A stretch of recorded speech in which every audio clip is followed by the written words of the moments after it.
তো হ্যালো বন্ধুরা, তোমরা সবাই কেমন আছো? আশা করি ভালো আছো, সুস্থ আছো। তো আমিও ভালো আছি। তো আজকে কিন্তু আর একটা নতুন ব্লগ নিয়ে চলে এলাম। তো আশা করি তোমাদের ব্লগটা সবার খুব ভালো লাগবে। তো চলো, পুরো ব্লগটা কিন্তু তোমরা দেখতে থাকো। ব্লগটা কিন্তু কেউ স্কিপ করে যেও না। তো আজকের ব্লগটা কিন্তু শুরু করেছি আমি সকালবেলা শাখার দোকান থেকে। তো সকালবেলা হচ্ছে তোমার সব কাজবাজ সেরে নিয়ে চা খেয়ে কিন্তু আমরা বেরিয়ে পড়েছিলাম। তো বেরিয়েছিলাম হচ্ছে বাজার করব বলে। তো যাই হোক, সেটা তো হলোই। তো আবার তোমার হচ্ছে 3 বোনে মিলে গেছিলাম, সঙ্গে বাবাও ছিল, যেহেতু বাবার টোটোতেই গেছিলাম। তো যাই হোক, কথা বলতে বলতে তো ছোটো বোন শাখা পড়বে সেই উদ্দেশ্যেই গেছিলো। তো যাই হোক, ওদের সঙ্গেও গিয়ে আমারও কিন্তু একটা শাখা পড়া হয়ে গেল। আমার যদিও কোনো পড়ার ইচ্ছে ছিল না, কিন্তু ওরা বলল। আর শাখাগুলো দেখে আমার এতটাই ভালো লেগেছে। যাই হোক, আমি অনেক দিন ধরে শখ ছিল আমার একটা, যে একটু মোটা ধরনের শাখা পরবো। তা যাই হোক, আজকে সেটা কিন্তু আমি পরে নিয়েছি। তো সকাল সকাল মানে পেয়ে গেছি বা জোর করেছে, তো সেটা তো আর ফেলে দিতে পারি না।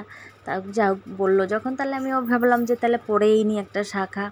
তো ওই জন্য কিন্তু এই দেখো, আমি শাখা পরে নিয়েছি। কেমন লাগছে অবশ্যই কিন্তু কমেন্টে তোমরা জানিও। তো চলো, শাখা টাখা পরে কিন্তু আবার এই যে বাড়িতে ফিরছি।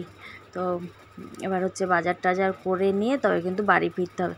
তো যেহেতু আজকে আবার বৃহস্পতিবার, বাড়িতে কাজও রয়েছে অনেক। আর আমরা কিন্তু অনেক সকাল সকালই বেরিয়েছিলাম। তো এসে দেখি তো শাখার দোকান কিন্তু খোলেনি। তো আমরা ফোন করে ডেকে নিয়েছি, যেহেতু আমাদের চেনা পরিচিত দোকান ছিল। তা ফোন করার সাথে সাথে উনি কিন্তু চলে এসেছিলো। তো চলো, এবার হচ্ছে বাড়ি ফিরতে হবে। আর সকাল থেকে শুধু চা বিস্কুট খেয়েছি, বেলাও কিন্তু অনেকটাই হয়ে গেছিলো। তো বাড়ি ফিরে আগে কিছু খেতে হবে, তারপর হচ্ছে রান্নাবান্না আছে। আরও তোমাদেরকে তো বললাম যে আজকে বৃহস্পতিবার পুজোরও ব্যাপার আছে। তো চলো, এবার কিন্তু বাড়ি যাব। আর বাইরে এত পরিমাণ রোদ আর গরম লাগছিল, সে মানে কি বলবো তোমাদের। তো যাই হোক, আমি কিন্তু বাজারটা তোমাদের সঙ্গে শেয়ার করলাম না। আমি বাজার করে নিয়ে চলে এসেছি। তো এই যে বাড়ি এসে একটু জামা কাপড়টা ছেড়ে নিয়ে একটু রেস্ট নিয়ে একটু জল খেয়ে আমি কিন্তু মাছ কাটতে চলে এসেছি। তো কী মাছ এনেছিলাম বলো তো?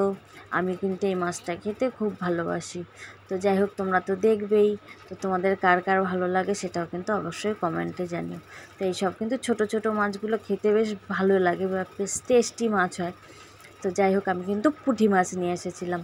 তো পুঁটি মাছগুলো খুব টাটকাই ছিল। তো এসেই কিন্তু এই দেখো মাছগুলো কেটে নিয়েছি। আর হচ্ছে গিয়ে আজকের এই মাছটা কিন্তু পাতায় দেবো আমি। তো যাই হোক, আমার কিন্তু মাছটা কাটা হয়ে গেছে। আমার তো মাছ পাতায় খেতে খুব ভাল লাগে। বলে না, বাঙালিদের কত রকমেরই আছে। তো আমি তো বাঙাল বলো, তো মাছ পাতায় তো খেতে আমিও ভালোবাসি। তো যাই হোক, তোমাদের সঙ্গে কথা বলতে বলতে আমার কিন্তু মাছটা কাটা হয়ে গেল। তো চলো, এবার হচ্ছে মাছটা ধুয়ে নিয়ে ঘরে যাব। আমি কিন্তু মাছটা কাটতে বসার আগে হচ্ছে ভাতটা কিন্তু বসিয়ে দিয়েছিলাম, যেহেতু অনেকটাই বেলা হয়ে গেছিলো। তো এদিকে দেখতে পাচ্ছি উঠোনে, আমার উঠোনেটা কিন্তু খুব রোদ পড়ে খুব।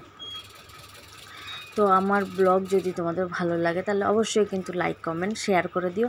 আর চ্যানেলটাকে সাবস্ক্রাইব করে দিও। আর যারা ফেসবুক পেজ থেকে দেখছো, পেজটাকে কিন্তু ফলো করে দিও। তো আর কি বলার বলো, তোমাদের কাছে তো আমার এইটুকুনিই চাওয়ার। ঠিক আছে, আর আমি জানি তোমরা আমাকে অনেকটা ভালোবাসো বা ভালোবাসা দিচ্ছ।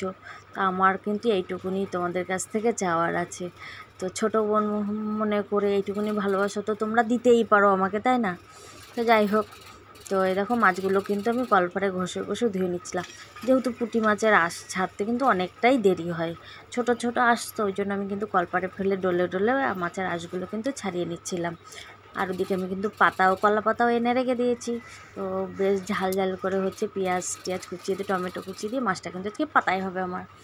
তো আর হবে টক ডাল, সেটাও তোমাদেরকে বলে দিলাম। তো চলো, আমার কিন্তু মাছটা ধোয়া গেছে, ঘরে চলো।